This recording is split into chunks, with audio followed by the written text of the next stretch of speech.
Bonsoir à tous et bienvenue au Tripostal de Lille, bienvenue sur le plateau de France 3 Hauts-de-France. Sérimania, c'est donc parti, le festival international des séries avait déroulé le tapis rouge hier soir, une cérémonie d'ouverture au nouveau siècle, des stars du petit et du grand écran, les comédiens de vos séries préférées. Sur scène, le jury, on a même aperçu dans la salle derrière ses lunettes noires une certaine Isabelle Adjani. On écoute Miss France, la nordiste Maëva Cook, très heureuse d'être là. On peut dire que je suis addict, je vais toujours suivre une série en général et en ce moment c'est Grey's Anatomy. Qu'est-ce que vous aimez dans cette série? Eh bien j'aime bien les histoires d'amour parce qu'il y a énormément d'histoires d'amour dans Grey's Anatomy. Après ça se passe dans un hôpital et ça me permet de découvrir des choses au niveau médical, on apprend certaines choses. Donc c'est une série qui est quand même plutôt intéressante. Et nous avons beaucoup de chance ce soir avec nous, les héros des petits meurtres d'Agatha Christie. Bonsoir Samuel Labarthe, Blandine Bellavoir qui a un fou rire et Elodie Frank, les chouchous de France 2. Alors bonsoir, Samuel Labarthe, le commissaire Laurence fait des heures sup le samedi, mais c'est pour signer des autographes au Tripostal. C'est sympa, on n'est jamais blasé. Ah non, là, surtout pas ici, c'est absolument hallucinant, c'est une sorte de marée de gens absolument adorables qui viennent nous dire qu'ils aiment notre série. Donc c'est frustrant parce qu'on ne peut pas tous les avoir et tous... Un monde fou. Un monde fou, voilà. Donc on est plutôt heureux et même impressionnés, voilà. Alors on va découvrir ensemble quelques images de l'épisode inédit Meurtre en solde qui sera diffusé ce soir au Colisée de Roubaix. Blandine Bellavoir, elle a changé quoi, Alice Avril, dans votre vie ? Elle a changé beaucoup de choses, c'est-à-dire que son cerveau est parti en vacances puisqu'on démarre l'épisode, elle est amnésique, elle a eu un accident. Et donc du coup, il y a tout à faire, c'est un terrain vierge. Et tout à coup, Marlène se décide enfin à œuvrer puisqu'elle n'est pas freinée par Alice Avril. Et là, elle va découvrir le peigne, elle va découvrir le fer à repasser, elle va découvrir beaucoup de choses. Elodie Frank, il y a plusieurs femmes en vous, et notamment Marlène qui prend vie avec le maquillage quand on ne vous reconnaît pas. Est-ce que ça vous agace ou ça vous fait très plaisir parce que vous aimez jouer avec votre image? On se connaît bien, hein. Non, j'aime jouer avec mon image, ça me fait très plaisir. Alors il y a certains messieurs qui sont un peu déçus que je ne sois pas très bien maquillée, pas très bien habillée aujourd'hui au Tripostal.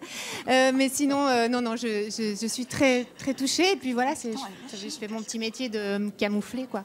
Samuel Labarthe, quel est pour vous le profil idéal du héros de série, complexe, parfois ambigu, et puis c'est sa part d'ombre finalement qui est intéressante?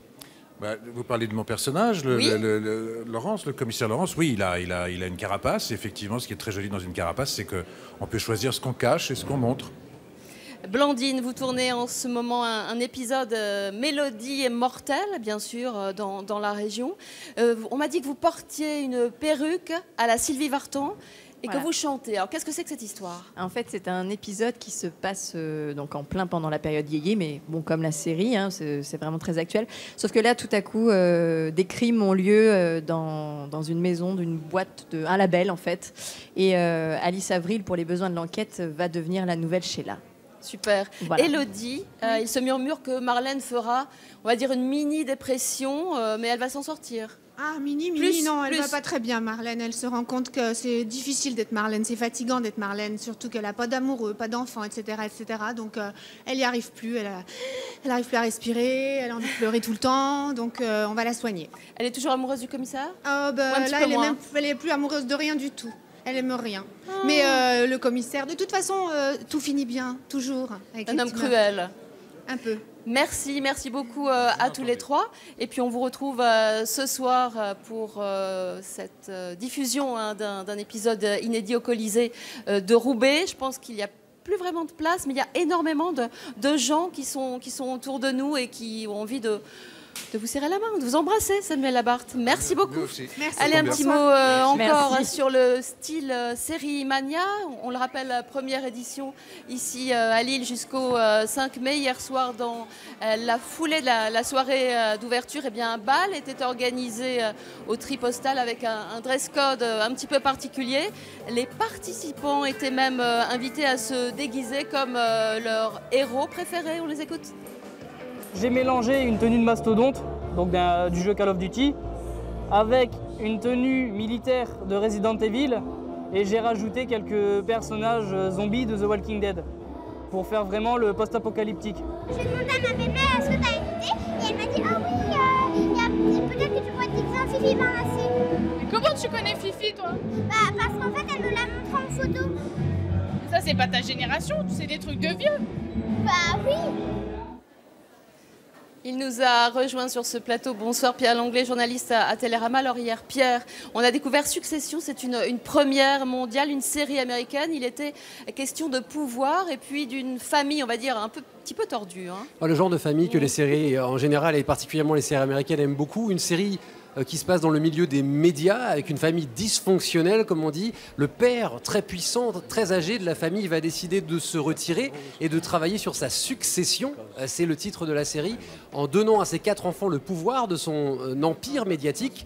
Évidemment, les choses ne vont pas se passer comme on l'espère. La série, à première vue, au premier plan, est une série assez sombre, familiale, sur les conflits familiaux, sur les rapports, et aussi sur le monde des médias qui aujourd'hui est secoué par un nouveau monde, Internet, contre les magazines.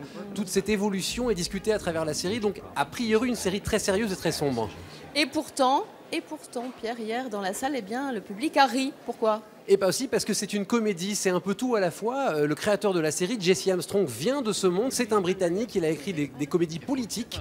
Et donc c'est aussi une série qui est très pinçante, pleine d'ironie, et qui montre finalement l'absurdité de l'hyper-richesse de ces gens qui sont milliardaires, qui ont du mal finalement à comprendre dans quel monde ils sont, et qui s'attaquent les uns les autres. Donc c'est très méchant et très réjouissant à ce niveau-là, même si ça reste une série qui ne révolutionnera pas le petit écran américain. C'est du solide, comme on dit. On voit que l'argent ne fait pas le bonheur dans cette série. En tout cas, ça c'est vrai. Elle sera à voir sur OCS en France d'ailleurs, cette série. Merci beaucoup Pierre. Merci à vous de nous avoir suivis ce soir sur France 3. Une série Commissaire Magellan, série tournée dans la région. Très bonne soirée.